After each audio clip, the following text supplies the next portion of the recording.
What's up, guys? Welcome back to the channel. So it's finally time for the review of the Legion Go S Z1 Extreme from Lenovo, an officially licensed SteamOS device from Valve and Lenovo, offering another option over the Steam Deck or the Go S Z2 Go model.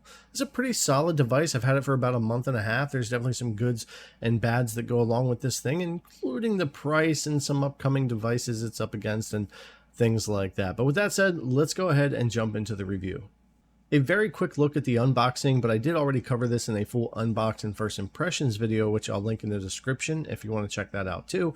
But basically, it's just a simple unboxing where you get your typical startup guides and paperwork, a 65-watt charger, and the Lenovo Legion Go S Z1 Extreme device itself.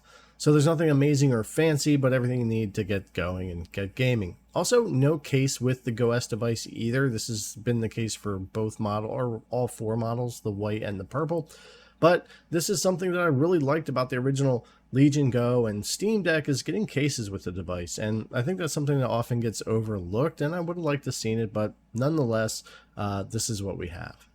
So as far as the specs we're dealing with, this is the Legion Go S Z1 Extreme SteamOS model, which is the Nebula Violet Deep Purple color, officially licensed with SteamOS. I actually love the color of these devices and think it worked out really well for them. This model, Legion Go S, also has the well-known Z1 Extreme APU. For the RAM, we've got 32 gigabytes of 7500 megahertz LPDDR5X. We have a 1 terabyte PCI Express Gen 4 SSD, a 55.5 watt-hour battery, a couple of front-facing speakers, Wi-Fi 6E, and an 8-inch 1200p IPS 120Hz BRR 500 nit touchscreen display. We're going to take a closer look at all that, but that's basically what we're working with when it comes to this device. All right, so with all the specs and unboxing and all that out of the way, we'll dive a little bit deeper into it and get into more of the things I like and don't like about this model. Now, some of the stuff will overlap from past reviews of my Legion Go S models, the Z2 Go, both the white and purple models, Windows, SteamOS, and all of that. But there'll be some differences here, of course, because we are dealing with the Z1 Extreme, some differences in price and all of that. So anyway, with that said, let's jump in a little bit further, starting with the device design. Alright, so just like before, the look and feel of the Legion Go S is actually really nice. I've said in my past Legion Go S reviews, Lenovo definitely did a great job with the device's overall design for its looks and comfort. I spent a lot of hours with the Go S SteamOS models the past couple of months, and it was never an uncomfortable experience. I also really like the look of the device. They did a great job on the aesthetics, in my opinion, and the purple deep nebula color makes it stand out.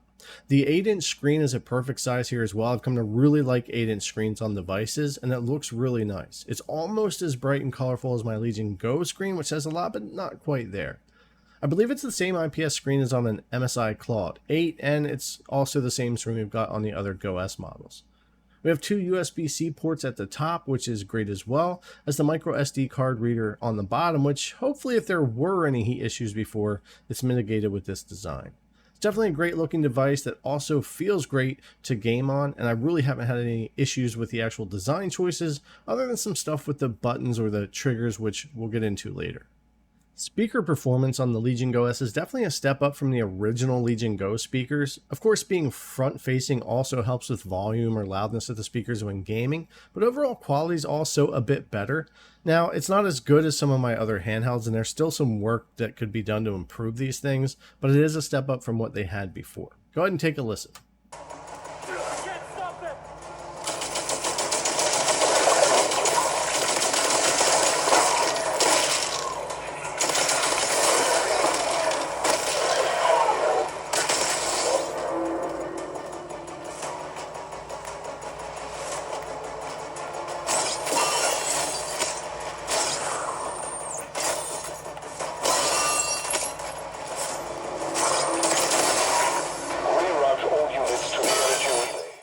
So there you go. Like I said, not as good as like my Ally X or my Claw 8 or even my Steam Deck really, but they definitely did some work to make them better than the original Legion Go.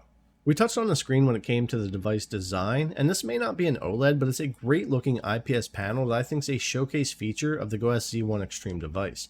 I love the screen on the past Legion Go S reviews, and it's the same thing here.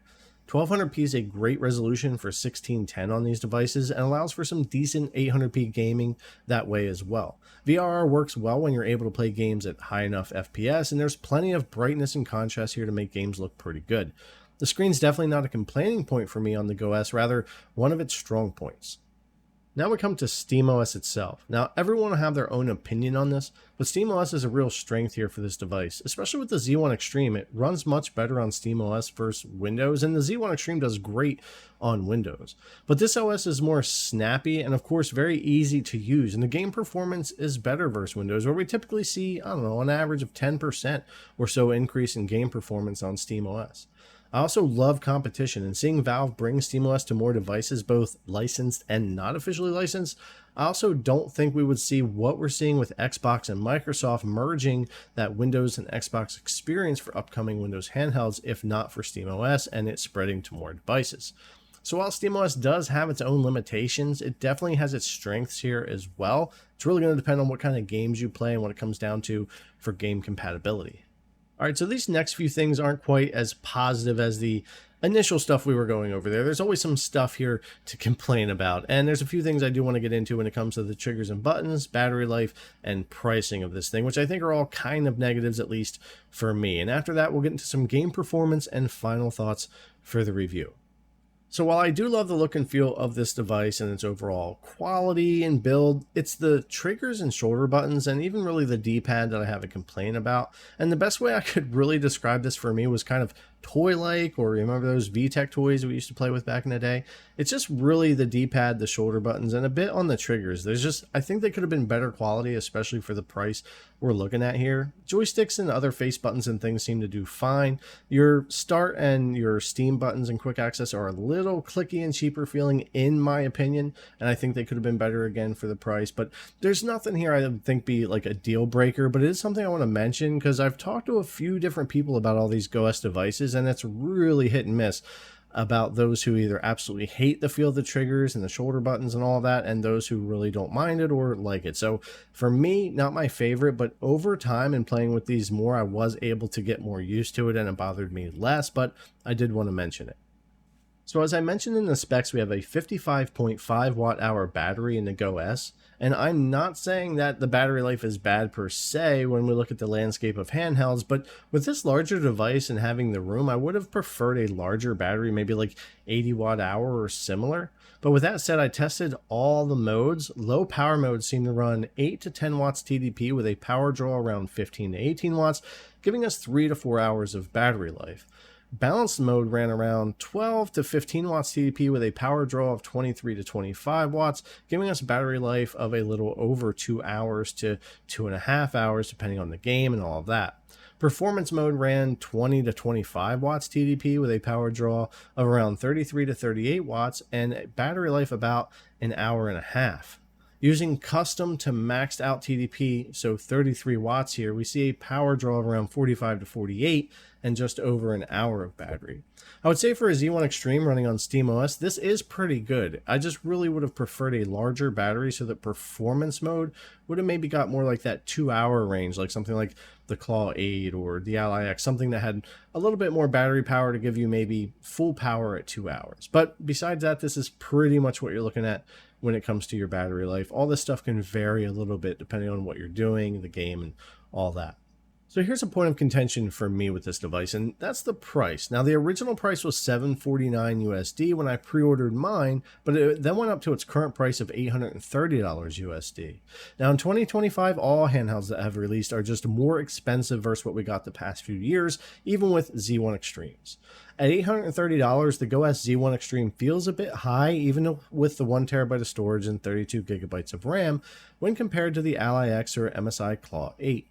Plus, even more important, we have new Z2 Extreme models coming out very soon and likely range $800 to $1,200. So some of you may opt to hang on to your money and invest in a newer chip very shortly. As far as Z1 Extremes go, the original White Ally and Legion Go are often on sale for $500 to $600. So whether you want to run a Windows handheld or put SteamOS on those, that's a pretty good deal. So there are a ton of options out there, and the pricing for this device just falls into a weird place for me right now. That said, it's a solid device with plenty of storage and RAM, along with official SteamOS support for updates. It's just that I think up against some of these other devices and at this current pricing, it might be a little bit of a tough decision, and it could be hard to recommend. But watch out for a sale because Lenovo is notorious for putting these things on sale. And if you see this thing for $100 or more off, which they could very easily do, it would then become quite a grab. Okay, so now for what arguably is the most important part of the review and this device, and that's the game performance. Now we're talking about a Z1 Extreme, which we've been familiar with for a while now and offers some great game performance. Now pair that with SteamOS and 32 gigabytes of RAM, and we have a nice setup for some smooth gameplay. With 120Hz VR display, your easy to run titles are going to shine nicely on the system. Whether you're trying to lower TDP and save battery life or keep things cranked up, those easier to run games will definitely benefit.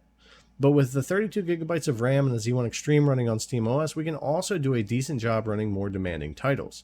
Having the ability to adjust TDP all the way up to 25, 30, 33 watts to really power through the tougher games is a benefit as well.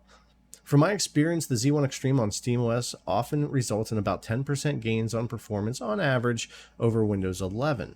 Now, also with SteamOS, there is a trade-off, and that's some game compatibility where Windows has the benefit. So it's always good to make sure that your games that you're going to want to play are going to run on SteamOS, especially those multiplayer games. So I'll leave you with a few more games running here, and then we'll jump into the final thoughts for this review for the Legion Go S Z1 Extreme model. But go ahead and take a look here at some more performance, and then we'll wrap it up.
Get your ass ready.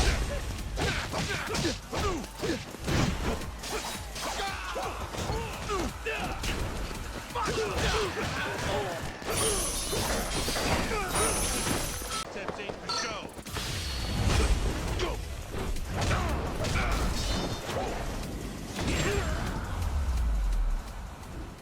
Ain't even worth my time.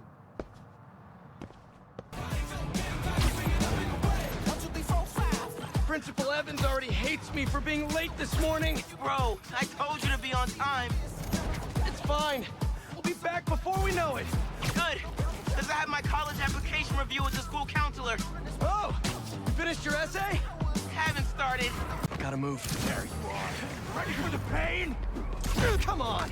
You had to know I'd be here sooner or later. Crush that! Pavement!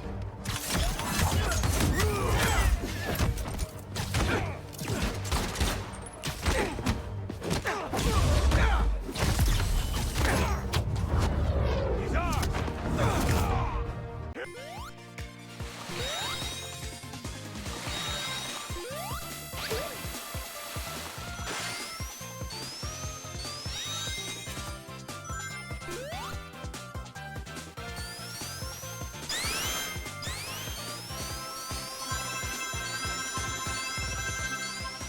So we've talked a lot here about the Legion Go S SteamOS Z1 Extreme, and at the end of the day, it's really up to you if this is a device that you want to try.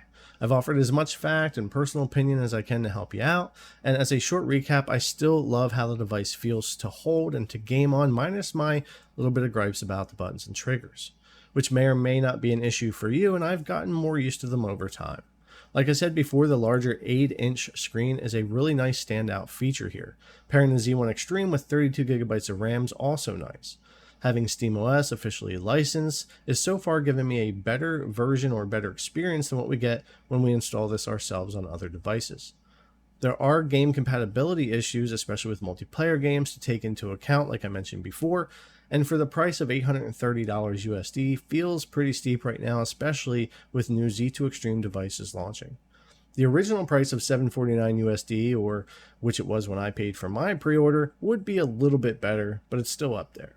But at the end of the day, if this is a device that speaks to you, then it's really a nice grab if you want a great SteamOS device that isn't a Steam Deck and offers much more capable performance.